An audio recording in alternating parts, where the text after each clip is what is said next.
Hər vaxtınız xeyirli olsun. Bakı Məhkəmə kompleksində ədalət mühakiməsi davam edir. Təqsirləndirilən 15 nəfər Ermənistan vətəndaşın barəsində olan cinayət işi üzrə açıq keçən məhkəmə prosesin bugünkü iclasında da Azərbaycana və xalqımıza qarşı törədilmiş çoxsaylı cinayət faktları, cinayət hadisələri araşdırılır. Məhkəmə prosesində bir daha təsdiqini tapar. Ermənistan Azərbaycana qarşı 35 il ərzində apardığı təcavüzkar müharibə nəticəsində 1. Müharibə qanunlarını pozub, 2. Humanitar beynəlxalq hüquq normalarını pozub, 3. Beynəlxalq konvensiyanın tələblərini, o cümlədən 1949-cu ildə qəbul edilmiş Cenevra konvensiyası və ona əlavə edilmiş protokolların tələblərini kobud şəkildə pozub.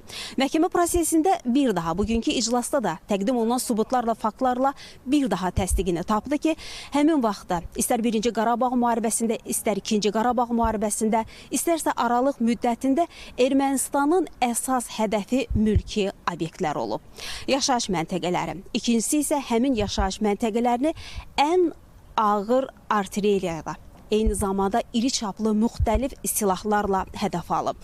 Və bir daha təsdiqini tapdı ki, həmin vaxtda Ermənistan Azərbaycanın yaşayış məntəqələrini hədəfə götürərkən qadağan edilmiş silahlardan istifadə edib. Qeyd edək ki, təkcə 2-ci Qarabağ müharibəsi dövründə hərbi obyektlərdən tamamilə kənarda yerləşən Gəncə 5 dəfə raket hücumuna məruz qalıb. Nəticədə 26 Azərbaycanın mülki günahsız vətəndaşı qətlə yetirilib. Bundan başqa həmin vaxtda 2-ci Qarabağ müharibəsi dövründə Bərdə oktyabrın 5-dən noyabrın 7-sinədək mütəmadi şəkildə hücumlara məruz qalıb. Şəhərə, müxtəlif kəndlərə, qəsəbələrə artilleriya hücumundan silahlar, atəşlər açılıb və nəticədə 29 mülki vətəndaş qətlə yetirilib. Bu cür faktlar, subutlar olduqca cinayət işində çoxdur və həmin cinayət faktları cinayət işinin Azərbaycanın mülki vətəndaşlarına qarşı terror aktlarının törədilməsi fəsli üzrə araşdırılır.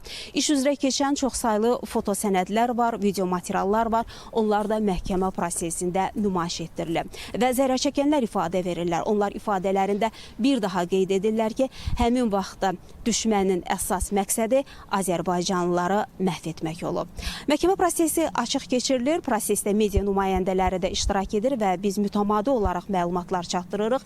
Bugünkü keçən açıq məhkəmə iclası ilə də bağlı bizim xüsusi reportajımız olacaq ki, onu da xəbərlərin növbəti buraxılışında təqdim edəcəyik. Hələlik isə bu saata çatdıracaqlarımız bu qədər. Buyurun, söz yenidən mərkəzdə, studiyadadır.